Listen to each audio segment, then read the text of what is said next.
country. Now let's talk about football. I mean, I love football. I'm a soccer fan. I've been following football every weekend. My weekend is good when I watch so many football matches. Now, a former football administrator, Herbert Mensah, has blamed the Ghana Football Association for failing to prevent violent scenes that led to the tragic death of a fan following the Kumasi Kotoko Nsoatre match at Nsoatre in the Bono region. He argues that the GFA's lack of stringent security measures and failure to curb rising tension in the league contributed to the chaos. He's calling for urgent reforms to prevent further incidents and ensure fan safety at the stadium. We'll hear from you shortly. Let me bring you a statement from the Ghana Football Association on the incident. And they say that Asante Kotoko and Nsoatre FC, they've been charged with breach of Article 2034-6D of the GFA Premier League regulations. And section, it's alleged that both clubs failed to control their players, resulting in a brawl, which constituted misconduct and brings the name of the game into disrepute. They have until Wednesday, February 5, 2025 to respond to the charges. And this is what the Ghana Football Association, meanwhile, officials report and video evidence regarding the incident surrounding the game are currently being reviewed, and additional charges will be preferred in due course. So this is what the Ghana Football Association put together after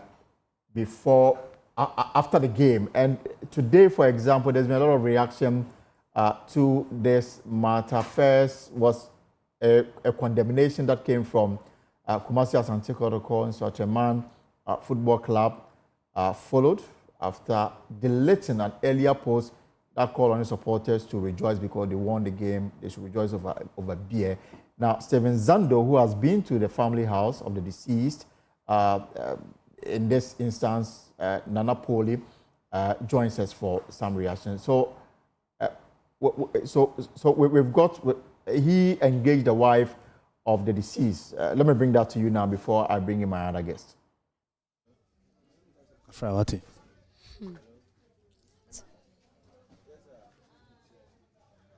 No, me jidi say menene 3 days only uru akasa yansa na woko. Menene da sorry. Okram. Ide. Mi twe mi kun. Me jama semunyina menyame. Mi se me de mi twe mi kuno metia. Mi twe mi kunu wakra me anopa. Mi kunu wakra me. Kani tu mi kunu kra me. Wokodru ye mi kunu fla me. Wakache mi so hema mi si yes, wakache mi se ma ni wlem. Mi si mo be wlem. Mate. 3 o'clock mi kunu wu na me ntise mi kunu wu. Jesus. Jesus, ready wu me mama wate. Ready wu me mama. This one yankopo wu me mama. Ebeneze na me se wu me mama. Me de. Se me de ba se mi gina menya me. Me. De ma se mi na me kese.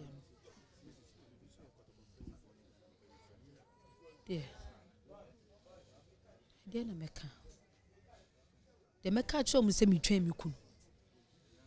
No kwa na meka kire wo. Mi twa mi kun. Me te ya. Obefa mi firi me ma mi fie. Ene ekotena skore mampon. Me te mi twa mi kun. Yese me nhye black o, me de me se me nhye. Wo mo se me nhye mi kun awu, me de me hu se mi kun awu. Me de me te mi twa mi kun.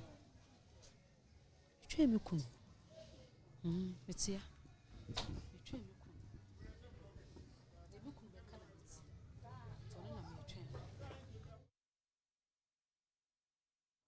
So the video came from the family house of the deceased, and the person you saw there is the wife of the deceased.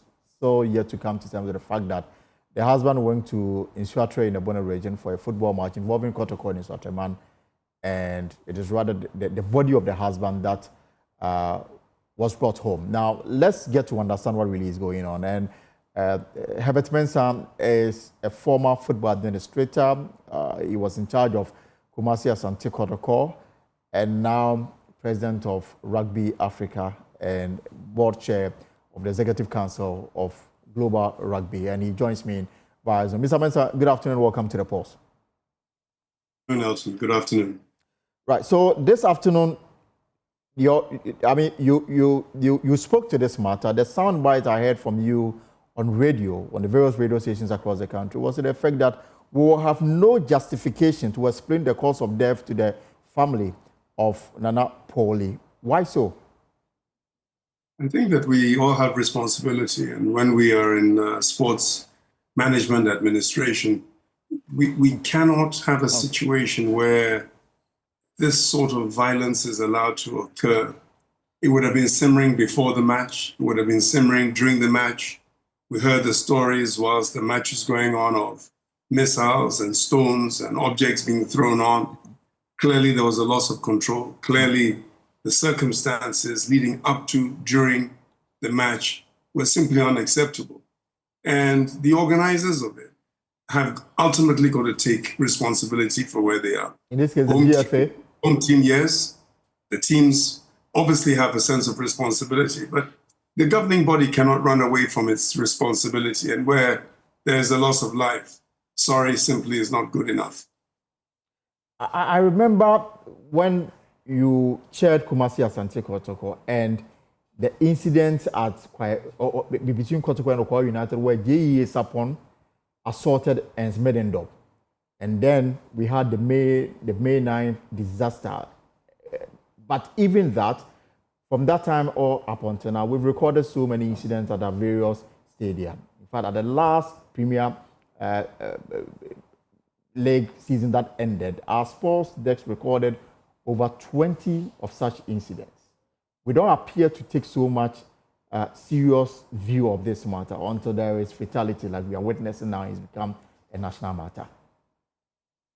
That's very true. And that is why it's also unacceptable.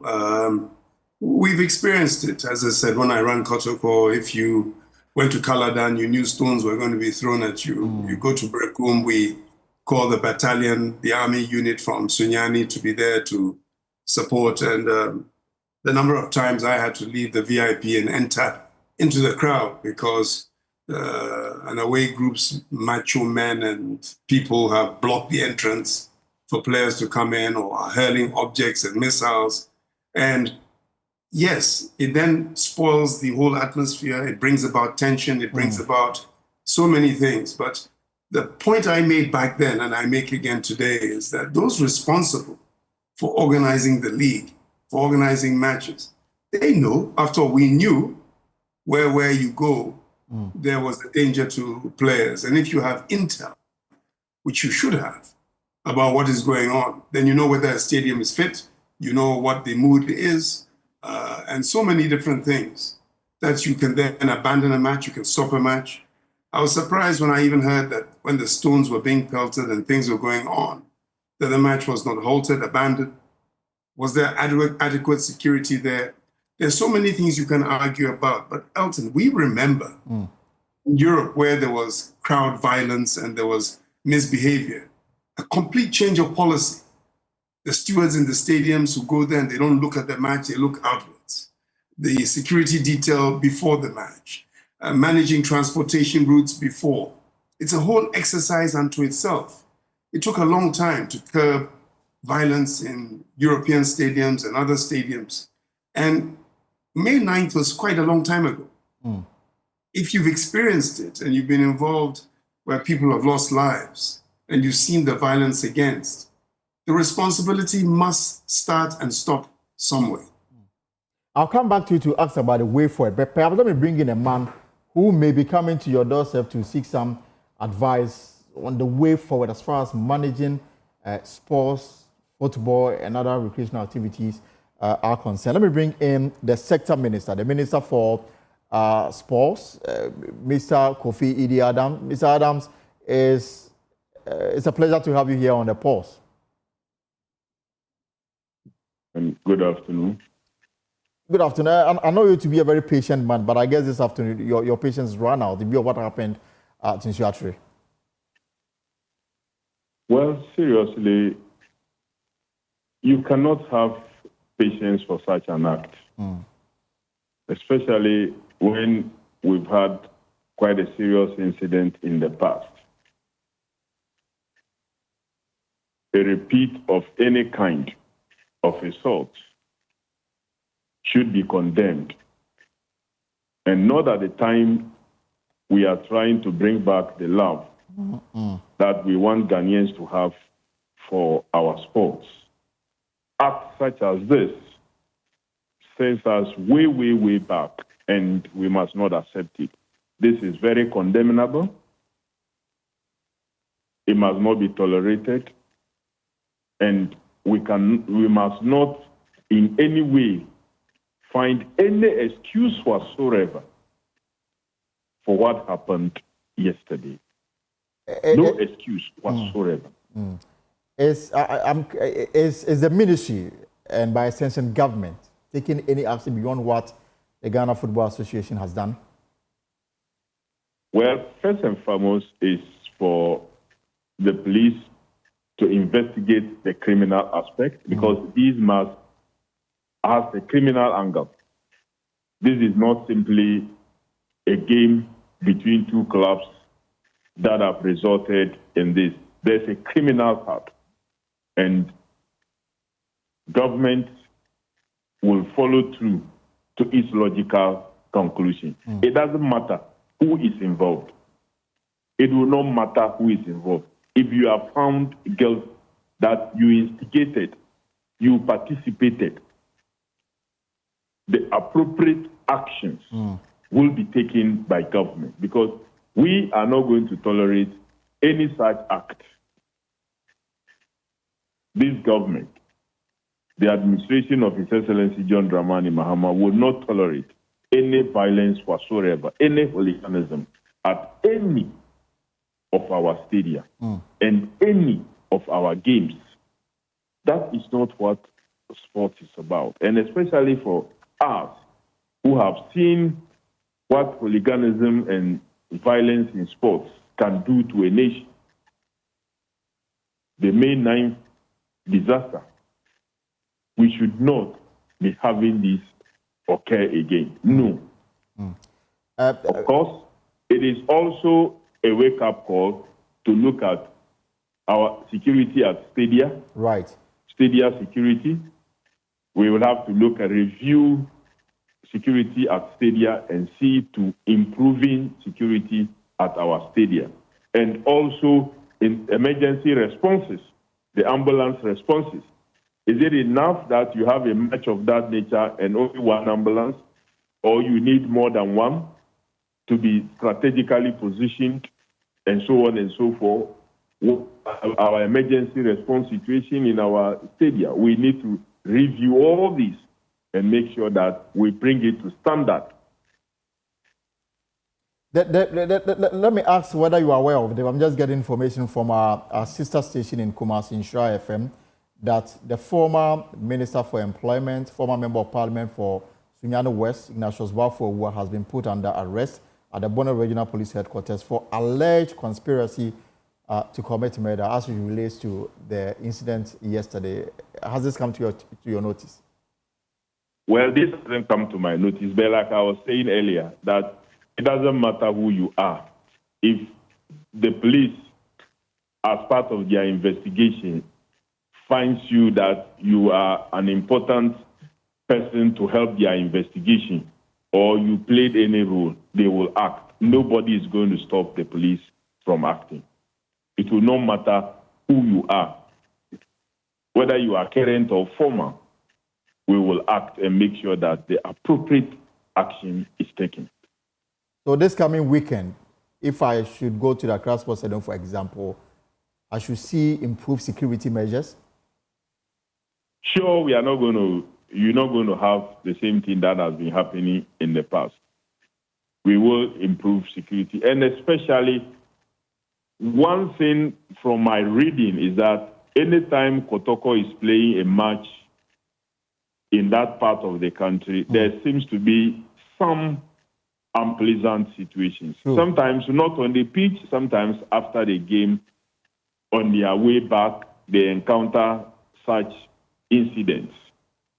And so what it means also is that some special arrangement will have to be made for Kotoko anytime they have to have a match in that area. Right, and this thing didn't start today. But Mr. Adams, thank you so much for your time this afternoon. We'll look to what government will do together with the GFA to bring some kind of safety. But yes. But it's important that to extend our condolences to the bereaved family, Kotoko, as a football club or a sporting club, and all other persons who in one way or the other are affected by the incident of yesterday, the death of one of our young, very key supporter, that unless a Kotoko player is not in the team, the gentleman will travel anywhere, even if it's not Kotoko that is playing. If they have just one player in a team, in a national team, he will travel to witness and support the game. These are the levels of support that we expect to generate. Right. And it's not too good a news that will be happening at this time. To the injured, we wish them speedy recovery. And we do know that some intervention of a sort will come up. Right. Minister Designate for Sports and Recreation, Kofi Adams, thank you so much. Let me bring in Mr. Herbert Mensah as we conclude on this matter. So, Mr. Mensah, you heard the sector minister. He's announced some measures that we should begin to see this coming weekend. But these are measures that should have been there years back when you started raising these matters about the fact that we were not safe as supporters and football players in playing in some of these venues. Elton, you're correct. I think what we have to do is commend the minister because he is new in the job and he's addressing the issues clearly. And we have to take him at his word that no stone will be left unturned, that nobody will be left off the hook, that we need to have better security and intel apparatus to know what is going to happen. So this is correct. Ambulances and the response team, as you know, on May 9th, they all disappeared. There was no ambulances there. That was way back then. And there have been many incidents since that time. So I think that a lot of what he has said is that we have to stand by him. We have to look to see that they are done. It's not going to be an easy task because he'll have to get the right people in place to do. It's not that people don't know what to do. It's the fact that they are not doing it. And we do hope that that will be put in place. And the one area that I think that he will hopefully extend that to will be to the FA as well itself. But are we not going to come back to the same conversation 6 months from today? Because 6 months from today, we may witness another, murder, if you like, because clearly it's become a talk shop. The matter is in the public domain because somebody lost his or her life in the process, and then it becomes a national discourse. A week after, we move on with our lives. There's another incident a month later, and then we are back on the same discussion. And the people who promised to fix this or that now come back to give us reason why it wasn't done and the reason why it will be better tomorrow. Well, I would hope not. You know, some of us have been championing this for 23, 25 years. We haven't stopped. We've made it a point. We carry out the remembrance on May 9th. We are very critical when these things occur. The people who are responsible in the system ultimately have to be held to account. So I hope that is not the case. Every year I do pray, and you are correct. We have people who come into office and to seat. It is not an easy job for Kurt, but that is the seat that you sit. It is not an easy job for those in the FA. That is the seat that they sit. And therefore the responsibility ultimately is with themselves. It is not easy to be a minister of state for sport. It is quite complex. Those of us who have been in the sporting field for the last 30 odd years, we kind of understand it deeply. It becomes one of who you appoint, not what you say. You can put the structures, but unless you have the competency and then you have that structure, that makes sense. then it is that it will be something that will be difficult to achieve. So let's have a look and see who do they appoint in the given structures that they are. And he is absolutely right. I said it this morning that the respect goes to Nana Poli and his family and to all of those concerned. The intel is right as well. When you play Kumasi Asante Kotoko, for most clubs, it's like playing an FA Cup final in Europe. It is do or die, it's everything. And sometimes officials get carried away and they have to be punished if they were involved. But my heart goes out and it says again that the state of Ghana football, the imagery that is Ghana football, is yet at another low, and it's not good enough. My final question before I let you go, Nsoatre man, they have a statement out, and they are proposing to the GFA that they be allowed to withdraw from the ongoing Premier League, the competition, because their continuous stay will be a disrespect to the bereaved. And of course, everybody who may have suffered one injury or the other last Sunday. Here's the case: the team is scheduled to play its next game against All Nations FC in the Ashanti region. And people are of the view that there may be some retaliation which may come on them. They propose that they be allowed to withdraw. Is it the best way out of this situation? I do. They are there on the ground. Of course, if they withdraw, there will be sanctions involved, and the FA will have to determine what and how far. If they are to stay, then you have to take the words of the Honorable Minister in that security will be up for every single game. Look, we used to do it when we went to Brekum. we had soldiers at the park. You know, the park, I've not been to what happened yesterday, but it looks similar. This sort of functional grass with some kind of security netting. People are too close to the park. People can throw stones and missiles. We had that. We had little fire bombs and objects thrown in those days. So we had complete troops at the stadium, leading us to the match, leaving. And that is not the way it should be. But the safety of the players, the safety of the supporters is of paramount importance. It is the one thing that is critical in any sporting event. All right, Mr. Mensah, thank you so much. Herbert Mensah is former football administrator, currently president of Rugby Africa and a member of the executive board of World Rugby. We've been talking about football and the matters over the weekend, Sunday to be precise. Now, this is the pause. We'll take a short break here. When we return, we'll talk about our community heroes before we wrap up the show.